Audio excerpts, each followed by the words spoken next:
नमस्कार मु सुप्रिया। देश में नवेम्बर 21 रे चारिटी सम संहिता लागू करा जायछि लेबर कोड जहाकु नहीं देश तमाम रे चर्चा चली। सरकार विज्ञापन आसुची सरकारी माध्यम रे कुहा जाउची जे यार बहुत गुड़िए भल दिग रही कर्मचारी स्वार्थ दृष्टि अनेक किछि परिवर्तन अणा जायछि। अपर पक्षरे श्रमिक संगठन मानकर विरोध रही जो माने ए आईन बा ए कोड संपर्क रे अधिक रु अधिक पढ़ुचंती अधिक रु अधिक जानुचंती से माने या भीतर समस्या को मध्य जानि पारुचंती। संपर्क रे हमें पूर्वरु मध्य चर्चा करिछु। आहुरी आगकू ओडिसा रे जेहेतु 3 दिनिया ए प्रसंग को लेकरी आंदोलन रहिबो धर्मघट रहुची तेणुकरी आमे ए संपर्क रे आउ टिके अधिक जानिबा। ए संपर्क रे आलोचना पई मो सहित अछंती भालचंद्र षडंगी रहिचंती वरिष्ठ स्तंभकार। स्वागत करूची भालचंद्र बाबू। ए प्रसंगटी को लेकरी आपनकर आलेख्यटी को भी मु पढुथिली अनेक दिग को आपण गुरुत्व देइछंती किंतु अपर पक्षरे आमे देखुछु जे ठीक यार भिन्न मत पोषण करा जाउची सरकारी व्यवस्था द्वारा। नै आपण देखंतु सरकार जो कोड आनिचंती से को अवस्था रे आनिले। प्रथम तो कोड वेज कोड हेतिला 2019 मसे आनिथिले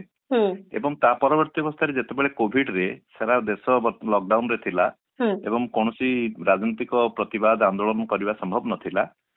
सेतेबेले सरकार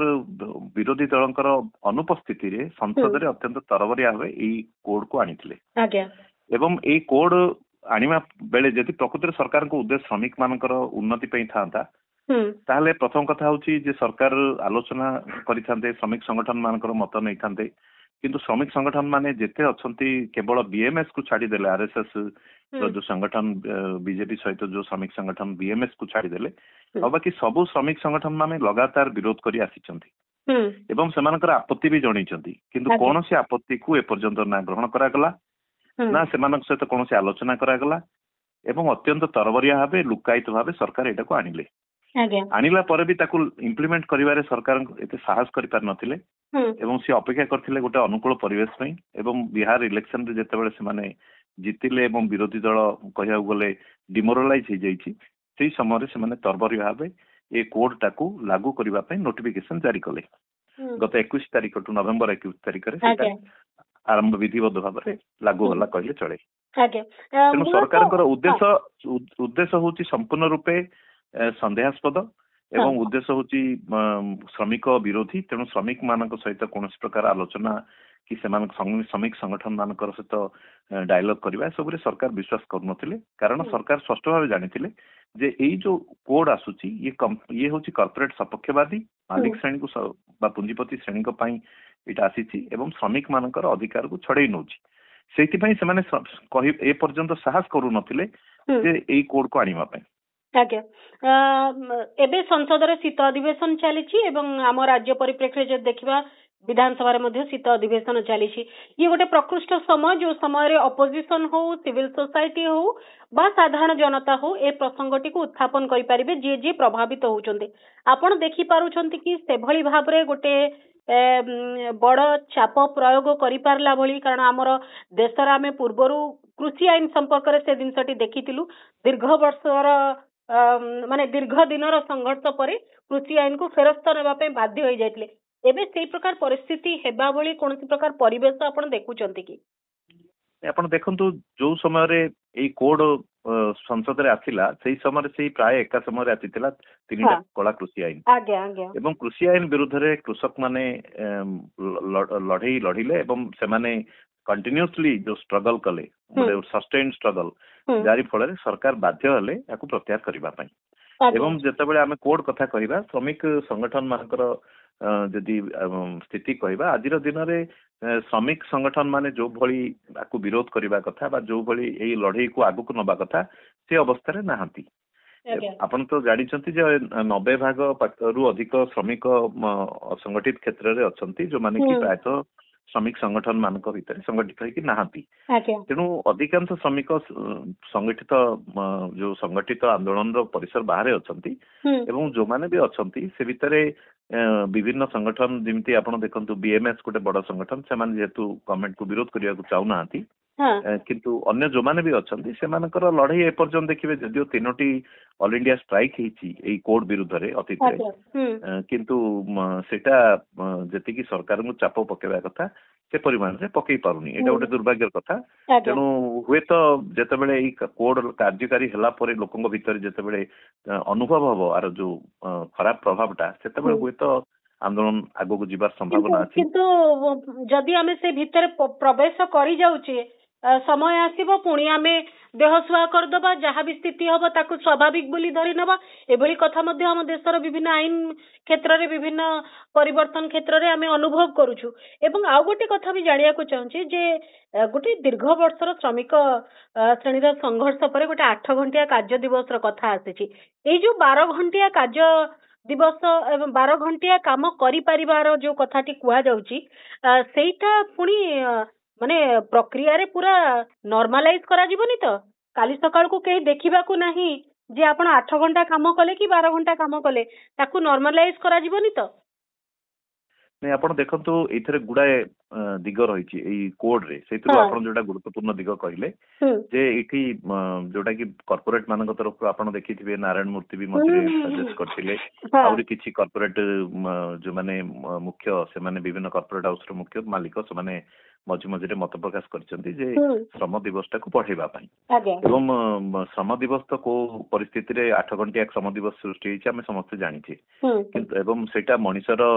ବୋଲେ ଗୋଟେ ଶ୍ରମିକର ଜୀବନର ସ୍ୱାସ୍ଥ୍ୟଗତ ଆବଶ୍ୟକତାକୁ ଦୃଷ୍ଟିରେ ରଖି ଏବଂ ତାର କ୍ୟାପାସିଟି, କାମ କରିବାର କ୍ୟାପାସିଟି କୁ ଦେଖିକିରି ଏଟା ସ୍ଥିର ହେଇଥିଲା। 8 ଘଣ୍ଟା ଶ୍ରମ, 8 ଘଣ୍ଟା ବିଶ୍ରାମ ଆଉ 8 ଘଣ୍ଟା ଅନ୍ୟାନ୍ୟ କାମ। କିନ୍ତୁ ସରକାର ବର୍ତ୍ତମାନ କର୍ପୋରେଟ ମାନଙ୍କ ସ୍ୱାର୍ଥରେ ଏଇ 8 ଘଣ୍ଟାଟାକୁ 10 ଘଣ୍ଟା କରିଦେଇଛନ୍ତି। ଓଡିଶାରେ ଆଜି ଗୋଟେ ବିଧାନସଭାରେ ବି ଆଲୋଚନା ହେଇଛି, 8 ଘଣ୍ଟାଟାକୁ ଘୋଷଣା କରିଥିଲେ, କିନ୍ତୁ ତାକୁ ବିଧାନସଭାରେ ସେଟାକୁ ବିଲ୍ ହିସାବରେ ଆଣିଛନ୍ତି। Shop and establishment commercial establishment bill ହିସାବରେ ସେଟାକୁ ଆଣିଛନ୍ତି 1956 ମସିହାର ଆଇନଟାକୁ ସଂଶୋଧନ କରିକିରି। ଏବଂ ଓଡିଶା ସରକାର ଯୋଉଟା କରିଛନ୍ତି, ଆହୁରି ଗୁଡାଏ ରାଜ୍ୟ ସରକାର, ବିଜେପି ଶାସିତ ରାଜ୍ୟ ସରକାର ଅତୀତରେ କରିଛନ୍ତି ଏ ଦିଗରେ କୋଡ୍ ଲାଗୁ ହେବା ପୂର୍ବରୁ। ଏବଂ କେନ୍ଦ୍ର ସରକାରଙ୍କ କୋଡ୍ ଲାଗୁ ହେଲା ପରେ ଏଇଟା ବିଧିବଦ୍ଧ ହେଇଗଲା ଯେ ଶ୍ରମିକ ମାନେ ଏଣିକି 8 ଘଣ୍ଟାରୁ 12 ଘଣ୍ଟା ପର୍ଯ୍ୟନ୍ତ କାମ କରିବେ ସେଇ ମଜୁରୀରେ। ଯୋଉ ମଜୁରୀ 8 ଘଣ୍ଟା ପାଇଁ ପାଉଥିଲେ ସେମାନେ ସେଇ ମଜୁରୀରେ କାମ କରିବେ। 8 ଘଣ୍ଟାରୁ 10 ଘଣ୍ଟା, କିଏ କୋଠି 9 ଘଣ୍ଟା, କୋଠି 12 ଘଣ୍ଟା ବି ହେଇପାରିବ। ତେଣୁ ଏଇ ଯୋଉ କଥାଟା କରାଗଲା, ଏଇଟା ଯୋଉ ଶ୍ରମିକ ମାନଙ୍କର ଯୋଉଟା କି କଷ୍ଟଲବ୍ଧ ଅଧିକାର ଯୋଉ ମିଳିଥିଲା, ଏତେ ଲଢେଇ କରିକିରି ଗୋଟେ ରକ୍ତକ୍ଷୟୀ ଲଢେଇ ହେଇଥିଲା ସାରା ପୃଥିବୀରେ। ଏବଂ ଶ୍ରମିକ ଆଉ ଗୋଟେ କଥା କେବଳ ଏଇଟା ନୁହେଁ, ଆଜି ଯୋଉ ଆଇନ ସବୁ 29ଟା ଶ୍ରମ ଆଇନକୁ ସେମାନେ ଏବୋଲିଶ କଲେ କୋଡ୍ ପାଇଁ, ଏ 29ଟା ଯାକ ଶ୍ରମ ଆଇନ ଭିତରୁ ସେମାନେ ଯୋଉଟା ପ୍ରଚାର କରୁଛନ୍ତି କଲୋନିଆଲ ଥିଲା, ଆକ୍ଚୁଆଲି 3ଟି ଆଇନ ହିଁ ବ୍ରିଟିଶ ସମୟରେ ତିଆରି ହେଇଥିଲା। ଆଉ 26ଟା ଆଇନ 1947 ପରେ ହେଇଛି। ଏବଂ ଏସବୁ ଆଇନ କିଏ କାହାର ଦୟାରେ ଦେଇନାହାନ୍ତି। ଶ୍ରମିକ ମାନେ ଏଥିପାଇଁ ବହୁତ ଲଢେଇ କରିଛନ୍ତି, ବହୁତ ତ୍ୟାଗ ବଳିଦାନ ଦେଇଛନ୍ତି,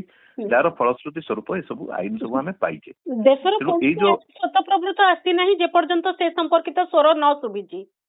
କାହାର ସ୍ୱାର୍ଥ ହାନିର କଥା ନ ଆସିଛି। ଆଜ୍ଞା, କିନ୍ତୁ କଥା ହଉଛି ଏସବୁ ଯୋଉ ଆଇନକୁ ବଦଳାଇ ଦିଆଗଲା, ନୂଆ ଆଇନ ଆସିଲା, ଏଇଥିରେ ସରକାର ଆଦୌ କହିପାରିବେନି, ସରକାରଙ୍କ ଯୁକ୍ତି ସମ୍ପୂର୍ଣ୍ଣ ଗୋଟି ଗୋଟି କରି ସବୁ କଥାକୁ ମୁଁ କାଟି ଦେଇ ପାରିବି। କାରଣ ଆପଣ ଦେଖନ୍ତୁ, ସେମାନେ ଯୋଉଟା କହୁଛନ୍ତି ଯେ ଏଇ ଆଇନ ଆସିଲେ ମିନିମମ ୱେଜ ଲାଗୁ ହବ। ମିନିମମ ୱେଜ ପାଇଁ ତ ସ୍ୱତନ୍ତ୍ର ଆଇନ ଥିଲା, ତାକୁ ବି ଏପର୍ଯ୍ୟନ୍ତ ସରକାର ଲାଗୁ କରିପାରିଲେନି। ଅଧିକାଂଶ ଶ୍ରମିକ ମିନିମମ ୱେଜ ର ପରିସର ବାହାରୁ ଅଛନ୍ତି। ଇଭେନ ଆପଣଙ୍କର ସରକାରୀ କ୍ଷେତ୍ରରେ ଯୋଉମାନେ କାମ କରୁଛନ୍ତି, ଆଉଟସୋର୍ସିଂ ରେ କାମ କରୁଛନ୍ତି, କିମ୍ବା ଅନ୍ୟାନ୍ୟ ସ୍କିମ ୱାର୍କର ଯୋଉମାନେ ଅଛନ୍ତି, ସେ ଅଙ୍ଗନବାଡି ଆଶାଠୁ ଆରମ୍ଭ କରି ସ୍ୱଚ୍ଛ ସାଥୀଠୁ ଆରମ୍ଭ କରି ଯେତେ ସବୁ ସ୍କିମ ରେ କାମ କରୁଛନ୍ତି, ସେମାନଙ୍କୁ ମିନିମମ ୱେଜ ସରକାର ଏନସ୍ୟୁର କରିପାରିନାହାନ୍ତି। ତେଣୁ ଯେତେବେଳେ ଆଇନ ଥିଲା କରିପାରିନାହାନ୍ତି, ଏ ଆଇନଟାକୁ ଏବୋଲିଶ କରିକି ଯୋଉ କୋଡ୍ ହେଲା, ଆଉ ଗୋଟେ ହଉଛି କୋଡ୍ ଆଉ ଆଇନ ଭିତରେ ଫରକ ରହିଛି। ଆଇନଟା ହଉଛି ଆପଣଙ୍କର ଆପଣଙ୍କୁ ଜଣେ ଯଦି ଭାଇଲେଟ କଲା ଦଣ୍ଡ ଦିଆଯିବ, ଏଥିରେ ସେ ନାହିଁ। ଏଇଥିରେ ଦଣ୍ଡ ନୁହେଁ, ଏଇଥିରେ କେବଳ ଅର୍ଥଦଣ୍ଡ ବା ଜୋରିମାନା ହିଁ ହବ, ମାନେ ଗୋଟେ କମ୍ପେନସେଟ କରିବେ। ଆପଣଙ୍କର ଯଦି ଗୋଟେ କୌଣସି ଇଣ୍ଡଷ୍ଟ୍ରିଆଲ ଡିଜାଷ୍ଟର ହେଲା, ଇଣ୍ଡଷ୍ଟ୍ରିଆଲ ଆକ୍ସିଡେଣ୍ଟ ହେଲା, ଯୋଉଥିରେ କି ନେଗ୍ଲିଜେନ୍ସ ଲାଗି ଶ୍ରମିକ ମାନେ ମରିଗଲେ, ସେ କ୍ଷେତ୍ରରେ ବି ମାଲିକ ମାନଙ୍କୁ ଏକାଉଣ୍ଟେବୁଲ କରାଯାଇ ପାରିବନି କି ତାଙ୍କ ବିରୁଦ୍ଧରେ ଫୌଜଦାରୀ ମକଦ୍ଦମା ହେଇପାରିବନି। କେବଳ କିଛି ଆର୍ଥିକ ଦଣ୍ଡ ବି ଦିଆଯାଇ ପାରିବ, ଜରିମାନା ହିସାବରେ ଦିଆଯାଇ ପାରିବ। ତେଣୁ ବେସିକ କୋଡ୍ ଆଉ ଆଇନ ଭିତରେ ଯୋଉ ବେସିକ ଫରକଟା, ଏଇଟା ହଉଛି ଯେ କେବଳ ଆକୁ ଦଣ୍ଡରେ ଆର୍ଥିକ ଦଣ୍ଡରେ ବା ଜୋରିମାନାରେ ସୀମିତ କରିଦିଆଗଲା। ତାର ଅର୍ଥ ମାଲିକ ମାନଙ୍କୁ ବେଲ୍ ଆଉଟ୍ କରିବା ପାଇଁ ଏଇଟା ଗୋଟେ ସୁନ୍ଦର ସେମାନେ ବାଟ କଲେ। ଏବଂ ଆଉ ଗୋଟେ ଯୋଉଟା ହେଇଛି ଯୋଉ 300 ୱାର୍କରଙ୍କ ପର୍ଯ୍ୟନ୍ତ ଛଟେଇ ପାଇଁ ସେଟା ଦେଖନ୍ତୁ ଆପଣଙ୍କର ଯୋଉ ଫ୍ୟାକ୍ଟ୍ରି ଆକ୍ଟ ଅଛି କି ଇଣ୍ଡଷ୍ଟ୍ରିଆଲ ଡିସ୍ପ୍ୟୁଟ ଆକ୍ଟ ଅଛି ବା ୱାର୍କମେନ୍ସ କମ୍ପେନସେସନ ଆକ୍ଟ ଅଛି, ଏ ଯୋଉ ଯେତେ ସବୁ ଆଇନ ଫ୍ୟାକ୍ଟ୍ରି ଭିତରର ଯୋଉ ଲାଗୁ ହଉଥିଲା ଅଧିକାର ପାଇଁ, ଆପଣ ଦେଖିବେ ସେ ସବୁ ଆଇନକୁ ଲାଗୁ ହବାକୁ ହେଲେ ଗୋଟେ ଗତ ଆଇନରେ ଥିଲା ଯେ 100ରୁ ଅଧିକ ଶ୍ରମିକ ଯୋଉଠି କାମ କରୁଛନ୍ତି ସେଇ ଇଣ୍ଡଷ୍ଟ୍ରି ମାନଙ୍କରେ ଏଇଟା ଲାଗୁ ହବ ଏବଂ ତାକୁ ବର୍ତ୍ତମାନ ସେଟା 300 କରିଦେଲେ। ତାର ତ ସର୍ବନିମ୍ନ 300 ଶ୍ରମିକ କାମ କରୁଥିବା ଫ୍ୟାକ୍ଟ୍ରିରେ ହିଁ ଏଇଟା ଲାଗୁ ହବ। ଏବଂ ଗୋଟେ ସରକାରଙ୍କର ଅଧ୍ୟୟନ ବି କହୁଛି ଯେ 86% ଇଣ୍ଡଷ୍ଟ୍ରି ହଉଛି 300ରୁ କମ ଶ୍ରମିକ ଥିବା ସବୁ ଇଣ୍ଡଷ୍ଟ୍ରି ଯେତେ ହଉଛନ୍ତି 86%। ସିଂହଭାଗ କମ୍ପାନୀରେ ଏ ନିୟମର କୌଣସି ସମ୍ପୂର୍ଣ୍ଣ ଏହାର ଅର୍ଥ ହେଲା 86% ଶ୍ରମିକ 86% ଶିଳ୍ପର ଶ୍ରମିକ ଏଇ ଆଇନଗତ ଅଧିକାରରୁ ବଞ୍ଚିତ ହେବେ। ଏବଂ ଏଇ ଆଇନର ସବୁଠୁ ବଡ ଦିଗ ହେଲା ଯେ ଅଧିକରୁ ଅଧିକ ଶ୍ରମିକଙ୍କୁ ଆଇନର ପରିସରରୁ ବାହାରକୁ ନେଇଯାଅ ଏବଂ ଯୋଉମାନେ ଅଛନ୍ତି ତାଙ୍କୁ ଅଧିକାରହୀନ କରିଦିଅ, ତାଙ୍କୁ ଅଧିକାରକୁ ସଂକୁଚିତ କରିଦିଅ ଏବଂ ସେମାନଙ୍କୁ ମାଲିକଙ୍କ ଦୟାରେ ରଖିବାର ବ୍ୟବସ୍ଥା କର। ଆପଣ ଦେଖନ୍ତୁ ସବୁଠୁ ବଡ ଏଇ ଆଇନର ସମସ୍ୟା ହେଲା ଯେ ଯୋଉଟା କି ଯେତେ ସବୁ ଭଲ ଭଲ କଥା କୁହାଯାଇଛି ନା ଆଇନରେ, ଏକୁ ଇମ୍ପ୍ଲିମେଣ୍ଟ କରିବ କିଏ? ଇମ୍ପ୍ଲିମେଣ୍ଟ ଏଜେନ୍ସି ହଉଛି, ଆକୁ ଇମ୍ପ୍ଲିମେଣ୍ଟ କରିବା ବା ଆକୁ ତଦାରଖ କରିବାର ଏଜେନ୍ସି ହଉଛି ଲେବର ଡିପାର୍ଟମେଣ୍ଟ। ଏବଂ ବର୍ତ୍ତମାନ ଲେବର ଡିପାର୍ଟମେଣ୍ଟ କୁ ପୁରା ତାର କାମକୁ ପୁରା ବୋଲେ ଲେବର ଡିପାର୍ଟମେଣ୍ଟ ଗୋଟେ ଦନ୍ତହୀନ ସାପରେ ପରିଣତ କରିଦିଆଯାଇଛି। କିଏ କିଛି କରିପାରିବନି, ତାକୁ କୁହାଯାଇଛି ଆଗରୁ ଥିଲା ଲେବର ଇନ୍ସପେକ୍ଟର ଥିଲେ, ଏବେ କରିଦେଲେ କଣ ଲେବର ଇନ୍ସପେକ୍ଟର କାମ ଫ୍ୟାସିଲିଟେଟର। ଏବଂ ଲେବର ଇନ୍ସପେକ୍ଟର କାମ ଇନ୍ସପେକ୍ସନ ନୁହେଁ, ଆଉ ତାପରେ କମ୍ପ୍ଲେଣ୍ଟ ବେସ୍ଡ ଇନ୍ସପେକ୍ସନ ବ୍ୟବସ୍ଥା ଏଠି ନାହିଁ। ଆଗରୁ କଣ ଥିଲା, ଯଦି ଗୋଟେ ଇଣ୍ଡଷ୍ଟ୍ରିରେ ଶ୍ରମିକ ମାନଙ୍କୁ ଖଟା ହଉଛି, ସେମାନଙ୍କ ଅଧିକାରକୁ ହନନ କରାହଉଛି କି ସେମାନଙ୍କୁ ସେଫ୍ଟି ମେଜର୍ସ ନିଆଯାଉନି, ସମ୍ପୂର୍ଣ୍ଣ ରୂପେ ବିପଦଜନକ ପରିବେଶରେ ଯଦି ଖଟା ଯାଉଛି କି ଲେବର ସେମାନଙ୍କୁ ସର୍ବନିମ୍ନ ମଜୁରୀ ମିଳୁନି, ତାହେଲେ ଯଦି କମ୍ପ୍ଲେନ ହେଲା ତାହେଲେ ଗତ ପୂର୍ବର ଆଇନରେ ବ୍ୟବସ୍ଥା ଥିଲା ଲେବର ଇନ୍ସପେକ୍ଟର ରେଡ୍ କରିପାରିବେ, ଯଦି ପାଇଲେ ତାହେଲେ ତାଙ୍କ ବିରୁଦ୍ଧରେ କେସ୍ କରିବେ। ଏବେ କଣ ନା ଗୋଟେ ସେଲ୍ଫ ସାର୍ଟିଫିକେଟ ବ୍ୟବସ୍ଥା କରାଯାଇଛି। ତାର ମାଲିକ ପ୍ରତି 6 ମାସରେ ଗୋଟେ ସାର୍ଟିଫିକେଟ ଦେବେ ମ୍ୟାନେଜମେଣ୍ଟ ତରଫରୁ ଯେ ଆମର ଏଠି ସେଫ୍ଟି ମେଜର୍ସ ନିଆଯାଉଛି, ଆମର ଏଠି ଲେବର ମାନଙ୍କ ୱାର୍କିଂ କଣ୍ଡିସନ ବହୁତ ଭଲ ଏବଂ ସେଇ ସାର୍ଟିଫିକେଟର ଆଧାରରେ ଆମେ ସବୁ ଠିକ କରିଛୁ ବୋଲିକିରି ଆଜ୍ଞା ସେଇ ସାର୍ଟିଫିକେଟର ଆଧାରରେ ଏଇଟା ତାଙ୍କୁ ଆଉ କୌଣସି ଅସୁବିଧା ପଡିବନି ଏବଂ ସରକାର ବି ସେଥିରେ ବୁଝିଯିବେ ଯେ ନାଇଁ ଏଇ ଫ୍ୟାକ୍ଟ୍ରିରେ କୌଣସି ଶ୍ରମିକ ମାନଙ୍କ ପ୍ରତି କୌଣସି ଜୁଲୁମ ହଉନି କି ଶ୍ରମିକ ମାନଙ୍କର କାମ କରିବାର ପରିବେଶରେ କିଛି ଖରାପ ନାହିଁ। ଆଉ ଗୋଟେ ବଡ କଥା ଆସୁଛି ଯୋଉ କହୁଛନ୍ତି ଯେ ଗ୍ରାଚୁଇଟି ମିଳିବ ବୋଲି, ଗ୍ରାଚୁଇଟିଟା ସବୁବେଳେ ଚାକିରି ସରିଲା ପରେ ମିଳିଥାଏ ଏବଂ ସରକାର ଗ୍ରାଚୁଇଟି ମିଳିବ ବୋଲି କହିକିରି ଯେତେବେଳେ ଆଉ ଗୋଟେ କଥା ହଉଛି ଫିକ୍ସଡ ଟର୍ମ ଏମ୍ପ୍ଲୟମେଣ୍ଟ ହଉଛି, ଏଇ ଯୋଉ ବ୍ୟବସ୍ଥାଟା ଆରମ୍ଭ କରିଛନ୍ତି ଇଏ ତ ସମ୍ପୂର୍ଣ୍ଣ ରୂପେ କର୍ପୋରେଟ ସ୍ୱାର୍ଥରେ ହେଇଛି ଏବଂ ଏଇଟା ହଉଛି ଆପଣଙ୍କର ପରମାନେଣ୍ଟ ଏମ୍ପ୍ଲୟମେଣ୍ଟ କୁ ଖତମ କରିଦବ। ଆଜି ଦରକାର ଅଛି ଆପଣଙ୍କୁ 100 ଜଣଙ୍କୁ ନିଯୁକ୍ତି ଦିଆଗଲା, କାଲି ସକାଳକୁ ଦରକାର ନାହିଁ, ଆପଣ ଯାଆନ୍ତୁ। ଏକ୍ଜାକ୍ଟଲି, ଏଇଟା ହାୟର ଆଣ୍ଡ ଫାୟାର କୁ ଅଧିକାର ଦିଆଯାଇଛି କର୍ପୋରେଟ ମାନଙ୍କୁ, ସିଧାସଳଖ ଆଇନଗତ ଭାବରେ ହାୟର ଆଣ୍ଡ ଫାୟାର ର ଅଧିକାର ଦିଆଯାଇଛି। ଆପଣ ଦେଖନ୍ତୁ ଯୋଉଟା ଥିଲା ଆପଣଙ୍କର ଠିକା ଶ୍ରମିକ ଉନ୍ମୂଳନ ଆଇନ ଥିଲା, ବୋଲେ ଆପଣଙ୍କର କଣ୍ଟ୍ରାକ୍ଟ ଲେବର ଏବୁଲିସନ ଆକ୍ଟ ଥିଲା, ସେଥିରେ କୁହାଯାଉଥିଲା, ସେଥିରେ ଗୋଟେ ବ୍ୟବସ୍ଥା ଥିଲା ଯେ 6 ବର୍ଷ ଯଦି ଜଣେ କଣ୍ଟ୍ରାକ୍ଟର କାମ କରିବ ତାହେଲେ ସିଏ ଏଲିଜିବଲ ହେଇଯିବ ରେଗୁଲାର ଏମ୍ପ୍ଲୟ ପାଇଁ। ଏବଂ ଏଇ ପ୍ରକ୍ରିୟା ଭିତରେ ପ୍ରାୟତଃ ବହୁତ ଶ୍ରମିକ ତାର ବେନିଫିଟ ପାଉଥିଲେ। ଆମର ସରକାରୀ ବ୍ୟବସ୍ଥାରେ ବି କର୍ମଚାରୀ ମାନେ ଆପଣ ଦେଖିବେ ଯୋଉମାନେ ଟିଚର ମାନେ ବି ଫାଷ୍ଟ ପାଉଛନ୍ତି, 6 ବର୍ଷ କାମ କଲା ପରେ ପରବର୍ତ୍ତୀ ଅବସ୍ଥାରେ ସେମାନେ ରେଗୁଲାର ହେଇଯାଉଛନ୍ତି। ତେଣୁ ଏଇ ଯୋଉ ବ୍ୟବସ୍ଥାଟା ଥିଲା ଏବେ ଫିକ୍ସ ରିଟର୍ନ ଏମ୍ପ୍ଲୟମେଣ୍ଟ ଫଳରେ ଏଇ କଣ୍ଟ୍ରାକ୍ଟ ଲେବର ଏଟା ବି ଆଇନଟା ବି ତ ହଟିଗଲା। କଣ୍ଟ୍ରାକ୍ଟ ଲେବର ରେଗୁଲାର ହବାର ଯୋଉ ବ୍ୟବସ୍ଥାଟା ବୋଲେ ଦୀର୍ଘକାଳୀନ ବା ପରମାନେଣ୍ଟ ଜବ ମିଳିବାର ଯୋଉ ବ୍ୟବସ୍ଥାଟା ସେ ଖତମ ହେଇଗଲା। ଏବେ ମନେକର ଯେକୌଣସି ମାଲିକଙ୍କୁ ବା ସରକାରକୁ ଯାହାକୁ ଦରକାର ପଡିବ, ଧରନ୍ତୁ 3 ବର୍ଷ ପାଇଁ କି 5 ବର୍ଷ ପାଇଁ କି ସେମାନେ ଗୋଟେ ହାୟର କରିବେ ଏବଂ 3 ବର୍ଷ ପାଇଁ ସରକାର ଏବେ ବହୁତ ବଡ କଥା ହଉଛି ଆପଏଣ୍ଟମେଣ୍ଟ ଲେଟର। ପ୍ରଥମ କଥା ହଉଛି ଆପଏଣ୍ଟମେଣ୍ଟ ଲେଟର 90% ଶ୍ରମିକ ଯେତେବେଳେ ଅସଂଗଠିତ ଅସଂଗଠିତ କ୍ଷେତ୍ରରେ କାମ କରୁଛନ୍ତି ସେମାନଙ୍କୁ ଆପଏଣ୍ଟମେଣ୍ଟ ଲେଟର ସରକାର ଦେଇପାରିବେ କି? ଆପଣ ଯେକୌଣସି ଆମେ ସବୁ ପ୍ରାଇଭେଟ ସେକ୍ଟରରେ ମନେକର କାମ କରିଛୁ, ଆମେ ଅଣସଂଗଠିତ କ୍ଷେତ୍ର ଭଳିଆ ଜାଗାରେ କାମ କରିଛୁ, ଆମେ ଜାଣିଛୁ ଯେ ପୂର୍ବର ଯୋଉ ନିୟମ ଥିଲା से नियमर कार्यकारिता दिग मध्य निरुत्साहजनक थिला पीएफ को नहीं ईएसआई को नहीं ग्रेच्युटी ए समस्त कथा कागज पत्र केमती भल देखा जाए और रियलिटी कौन से सब जिन निजे फेस करिचु से जिनस को सेही परिप्रेक्षी जो लगुच सब नियम हो गला पूरा कंपनी मान को सुहेला भाया ताहले आगामी समय जदि से संगठित होकर स्वर उत्तोलन करने चाहिए सेठी राइट टू स्ट्राइक भी आपण नाही सेठी देखो जे सरकार कहले लेबर रिफॉर्म करिया सरकार दुईटी कथा कहिसंदी गोटे होची लेबर रिफॉर्म दरकार थिला एवं आ गोटे कथा कहिसंदी इज ऑफ डूइंग बिजनेस कहीं इज ऑफ डूइंग बिजनेस तो जाना पड़ुची स्पष्ट भाव रे जे कॉर्पोरेट मानकू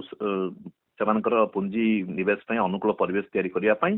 सरकार बात देखिले जे केवल श्रमिक मानक अधिकार को जे छड़ाई निया जीवो ताले पुंजीपति माने आसीबे एठी निजर फैक्ट्री करिवे बा पुंजीपति मानकर ही कॉर्पोरेट कंपनी पई व्यवहार करा जाउतबा शब्द जहां हमें जानि आसीचु इज ऑफ डूइंग बिजनेस आज्ञा आज्ञा आ द्वितीय कथा जोटा कहले रिफॉर्म कथा कहले रिफॉर्म रो आमे भी सपोर्ट करूछु लेबर रिफॉर्म दरकार थिला कारण गुडाए लेबर आईन जो अछि से सब आईन को ठीक रूपे सरकार कार्यकारी कर पाउनाती केमिति आको कड़ाकड़ी भाव कार्यकारी करा दिबो लेबर डिपार्टमेंट रे बहुत जगह देखिबे कर्मचारी नांती ऑफिसर नांती इन्स्पेक्टर नांती तेनो लेबर डिपार्टमेंट धीरे धीरे तार भूमिका संकुचित हो जाउची ताको रिफॉर्म करिवार आवश्यक थिला प्रो लेबर रिफॉर्म हबार दरकार थिला श्रमिक मानक स्वार्थ रे किंतु सरकार एठी लेबर रिफॉर्म नारी जहा करिसंती श्रमिक मानक अधिकार शून्य कर दैचंती मालिक मानक संपूर्ण रूपे हायर एंड फायर रो अधिकार दे दैचंती एवं जारी फल रे कोन हबो ना रेगुलर जॉब मिलिबनी फिक्स्ड टर्म एम्प्लॉयमेंट ना रे गोटे छोटिया अवधि पई से माने पाइबे हुए तो सेमान को अपॉइंटमेंट लेटर दिया जिवो एवं से अपॉइंटमेंट लेटर काकू 2 वर्ष पई दिया जिवो काकू 3 वर्ष पने दिया जिवो हम जतबे बाहर कर दिया जिवो सेमानकर कोर्ट को जिबारा ओ कोनसे अधिकार नथिबो तेनु सेमान निज चाकरी रो सुरक्षा पई आ कोर्ट को भी जाई परिबेनी जेमिति आपनकर अग्निवीर हमें देखुचे मिलिटरी वर्तमान ए भली अग्निवीर पर स्कीम एठी सरकार आरंभ करचंती एवं आ गोटे कथा आपण देखिबे वर्तमान अग्निवीर निश्चय निश्चय वर्तमान सरकारी चाकरी भी अग्निवीर हम अग्निवीर पदी सब फिक्स्ड टर्म एम्प्लॉयमेंट आउ तापर आ गोटे बड़ कथा कले यूनियनाइज हबार अधिकार को सरकार सही कथा कहूची जे आपण देखंतु निर्दिष्ट क्षेत्र रे 14 दिनिया जो थिला जे 14 दिन पूर्व तेबे जो गुडा जन सेवा रे इमरजेंसी सेवा रे किंतु एबे समस्त लागू हो गेला आगे एसेंशियल सर्विसेज पई थिला आपण देखंतु आगरू थिला 10 जन जदि कोनोसी श्रमिक किंबा कर्मचारी जे 10 जन एकाठी हेले ताहा गोटे यूनियन करि पारथिले किछि वर्ष तळे मोदी सरकार समय रे ताको एमेंड कर दिया गला सेटा को 100 कर दिया गला जा फल रे बहुत गुडा श्रमिक जोठी 12 जन 15 जन 30 जन अछंती से माने यूनियन करि पारलेनी तार्थ 100 रु कम थिबा प्रतिष्ठान रो श्रमिक मान को यूनियन करिवार अधिकार रु वंचित करा गला एबे वर्तमान से माने जो करिसंती एइथरे से माने बहुत गुडाए जटिल कर दैचंती प्रक्रियाटा को जिमिति आपण देखंतु आपनकर वर्तमान यूनियन करबा को ले तांकर मैनेजमेंट रिकॉग्नाइज करिया पड़िबो गवर्नमेंट रिकॉग्नाइज करिया पड़िबो लेबर डिपार्टमेंट रिकॉग्नाइज करिया जाते मैनेजमेंट एवं स्ट्राइक करिया को ले फिट करचंत आगे आगे स्ट्राइक करिया को ले 51% लेबर वर्कर जदी यूनियन रे अछंती राजी होचंती ताले स्ट्राइक हबो एवं स्ट्राइक रो अवधि भी आपण जानि कि रखा जायछि बढ़ाई दिया जोटा कि आगुरु नथिला एसेंशियल सर्विसेज को छाडी देले अन्य सब क्षेत्र रे कोनोस प्रकार समय अवधि नथिला वर्तमान मैंडेटरी कर दैछंती एवं द्वितीय रे यूनियन केवल रिकॉग्नाइज्ड यूनियन रहिबो कोनोस प्रकार अन्य कोनोस यूनियन रो अधिकार नै स्ट्राइक करिवार कथाबार्ता चलुथला बेले आपण स्ट्राइक करि परिबे ना आपण कथाबार्ता को लेवल रे चलैछंती केते दिन पर्यंत कथाबार्ता चलिबो ये सब जाक करा जायछि केवल कॉर्पोरेट मानकू फ्री हैंड दबा पई जे तमे श्रमिक मानकू पूरा लूट करो तमरो सुपर प्रॉफिट पई श्रमिक मानकू जेते लूट करि परिबो एवं आ गोटे कथा होछि भारत वर्ष रे सम आईन सब बहुत दुर्बल अवस्था रे थिला काम कार्यकारी हो नथला एटा जे देखिबे पृथ्वी रो देश मानक भितर सेतरे भारतर ए दिगरे भारतर स्थान सब बेले आगरे थिला कारण श्रम आईन एठी गुडाए थिले मध्य ताकू ठीक रूपे कार्यकारी हो नथला आपण मिनिमम वेज बहुत श्रमिक अधिकांश श्रमिक मिनिमम वेज रु वंचित अटंदी मु कहली गवर्नमेंट सेक्टर रे काम करथुवा श्रमिक माने भी मिनिमम वेज पाउ नाथि आपनकर ग्रेच्युटी मिलुनी कि आपनकर ईपीएफ ईएसआई भी डिपोजिट होनी सेटा सब बेले श्रमिक माने एथि लड़ाई करियो पड़ती तार कहया गले जो श्रम आईन सब अच्छी इम्प्लीमेंट करने भी लड़ाई करा पड़ता आराम रे मिलू नथला आज सरकार जोटा कर स्कोप टाको भी हटाई देइछंदी जारी फल रे आपण ताको लड़ाई बोले यूनियन हबार अधिकार रहूनी एपटे आपणकर बोले जी की इम्प्लीमेंटिंग अथॉरिटी जी ताको इम्प्लीमेंट करि परिबो एन्श्योर करि परिबो सेही अथॉरिटी को दुर्बल करदेले तृतीय होची जहा जहा सब अधिकार थिला ताको बोले इमिति करदेले जोटा कि गोटे श्रमिक गोटे बंधुआ मजदूर परी भूमिका को चली जीवो किंतु एई जो कथाटी वर्तमान कुहा जाउची जे बेसिक ऊपर जो पीएफ बेसिक सैलरी बढ़े करी अलाउंस ऊपर जो दौले अधिक अलाउंस को लेकर पीएफ दि जाउतले बेसिक सैलरी बढ़िबो बोली करी जो कथाटी कुहा जायछि तो टेक होम एबे कम नेबे जो माने भी चाकरी करूछंती से माने घर को वर्तमान सैलरी कम नबा को पड़िबो अवश्य पीएफ आकार रे सेटा डिपॉजिट हबो कंपनी को अधिक दबा को पड़िबो किंतु यार भी कार्यकारिता दिग एवं प्रेजेंट सिचुएशन रे दरदाम वृद्धि बेलू जो टेक होम कमुची एवं कंपनी आपनकर सैलरी वर्ष को वर्ष जमती बढ़ेवा कथा बढ़ो नहीं से परिप्रेक्षी रे ये मध्ये गोटे जटिल समस्या नुहे कि आपण देखंतु सैलरी कथा देखिबे जदी बोले जो माने ऑर्गेनाइज सेक्टर अछंत तांका कथा बुझी होची किंतु अधिकांश जो मिनिमम वेज भी अछि से मिनिमम वेज ता भी सरकार तार बढ़ेवाटा देखिबे एबे गत 6 मास तले एई सरकार समय जहा मिनिमम वेज थिला एई 6 मास पर एबे निकट रे जो से माने ताको 6 मास पर जो नुआ वेज कले सेथरे कोनोसी प्रकार वृद्धि घटिनी पीडीए जोटा अछि जीरो अछि तेणु कौन प्रकार वृद्धि घटनी सरकार मिनिमम वेज को बजार दर अनुसार जो बढ़ेबार जो व्यवस्थाटा अच्छी सेटा को जानी शुणी दुर्बल कर दी जाफल मिनिमम वेज जी बढ़िया कथा बजार दर अनुसार क्या श्रमिक संगठन मान दाबी कर बोले 30,000 टंका दाबी कर मासक मिनिमम वेज रहा कथा किंतु सरकार मिनिमम वेज हूँ केंद्र सरकार 250 टंका दैनिक 7,500 टंका हूँ मासिक ओडिशा सरकार 462 टंका करिसेंती जोटा कि अनऑर्गेनाइज सॉरी अनस्किल्ड लेबर मानक पई तेणु मिनिमम वेज रो कोनसी यूनिफॉर्मिटी भी नाही एवं वर्तमान से माने जो मिनिमम वेज सरकार जो कहले एन्श्योर करिवे एटा होची एक्चुअली केंद्र रो वेज जोटा कि बहुत कम अछि 250 टंका अछि मासिक दैनिक अर्थ 7,500 टंका होची मासिक आउ गोटे कथा से माने बिल रे वर्तमान कहउछन्ती सरकार एटा प्रचार करछन्ती जो माने गिग वर्कर अछन्ती प्लेटफॉर्म वर्कर अछन्ती सेमान को किसी राइट मिलिबो हां सेमान गिग वर्कर का कथा कुआ सेमान को सरकार सेपरेट एक्ट आनि परथांते सेमान को पई सरकार स्वतंत्र व्यवस्था भी करि परथांते माने ऑनट्रिक आइन पर 30तम आइन आनिबारे कोनसे समस्या नथिला किछि असुविधा नथिला जेते अधिकरो आइन आसीबो अधिकार पाई सेटा जे भी स्वागत करिवो एवं सरकार जोटा गिग वर्कर मान को हमें दबु तांको पई व्यवस्था करिवो बोली जो कहिसंती सेतरे कोनोसी प्लानिंग नाही कि सेतरे कोनोसी एलोकेशन नाही एवं केवल गोटे घोषणा कर दैचंती से घोषणा कोनोसी ग्राउंड रे किछि कोनोसी आपण ताकू देखिबेनी जे ताकू प्रकृति रे सरकारकर कार्यकारी करिवार आंतरिकता थिला परि जणा पड़िबोनी एवं गिग वर्कर पई एक्चुअली आइन होबा दरकार किंतु से कथा न करिकि सरकार ए कोड ना रे गिग वर्कर मानकर अधिकार को स्वीकृति देई नाथि ए कोड ना रे से माने केवल तांको गोटे आशा देखैछन्ती किंतु प्रकृति रे तांको कोन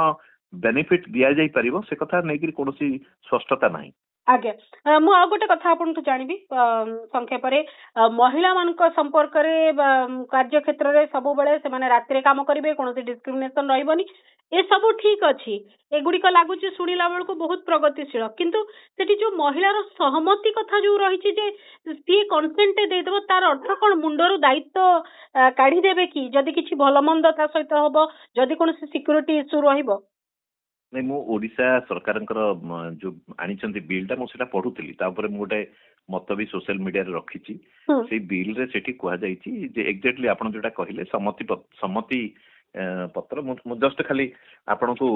बोले सुनी दूची बोले कोन लेखा हिची आपण देखिबे जे सेठी जो लेखा हिची जे महिला श्रमिक माने एतरे कुहा जाईची राज्य सरकार सरकारी गैजेट रे विज्ञप्ति द्वारा महिला कर्मचारी मानकु सेमानक लिखित सम्मति सहित महिला सुरक्षा एवं मर्यादार शर्तावली निर्धारित करी रात्रि रे नियुक्ति देवा को अनुमति दे पारिबे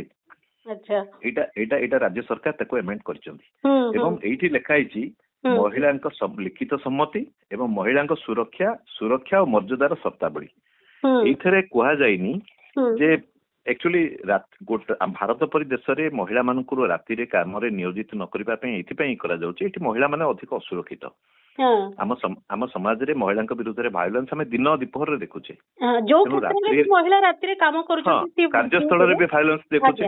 आम तो देखिले जने डाक्तर कार्यरत डाक्तर कोलकाता केमती वायलेंस शिकार होगा पड़ला तेणु एभली परिस्थिति भारत रे व्यवस्थाटा रखी ना तार मूल कारण है भारत रे महिला माने अपेक्षाकृत कम सुरक्षित अच्छा तेणु राति रे सही सुरक्षार अभाव आउरी भावनाटा आउरी अधिक थाए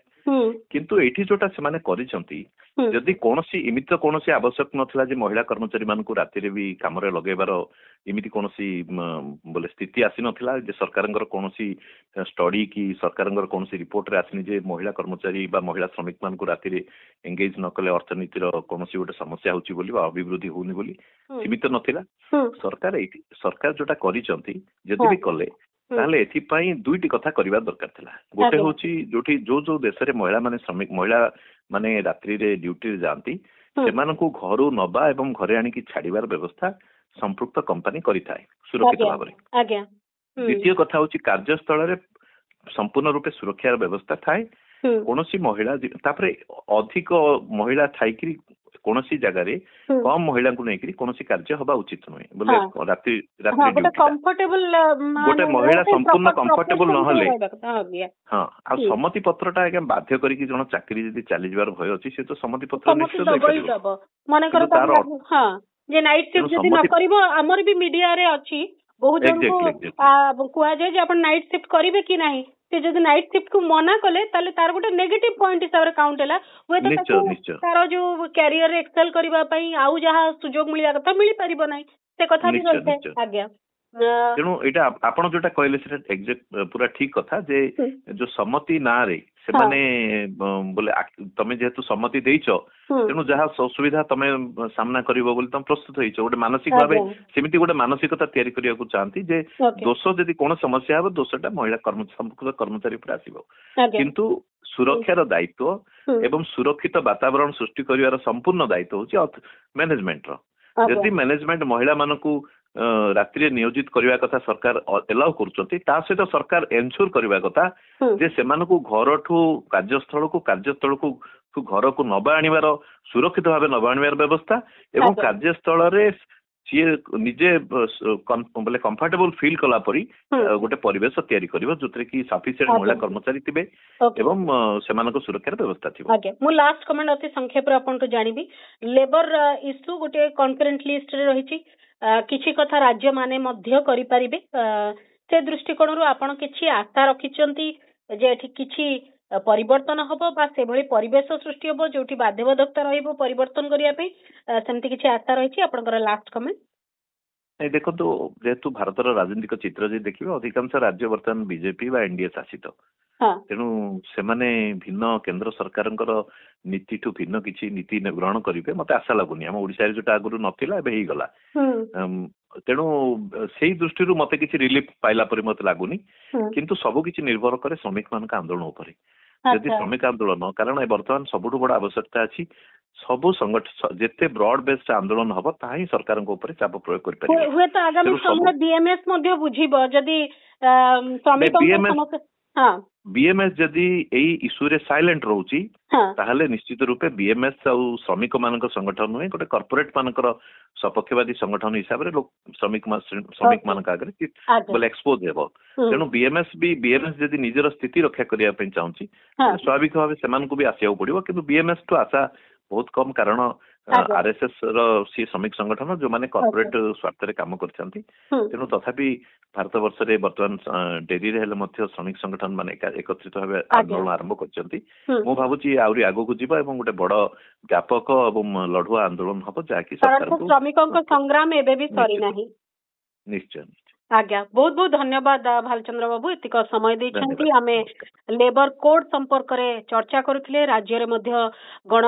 आंदोलन करा जाउची देश तमाम रु स्वर शुभुची किंतु सरकार या द्वारा केते चापग्रस्त होचंती केते प्रभावित होचंती सेतरे परिवर्तन बा संशोधन दिगरे केते चिंता करचंती ता समय कहबो स्वतंत्र आलोचना को इठी रखुची नमस्कार।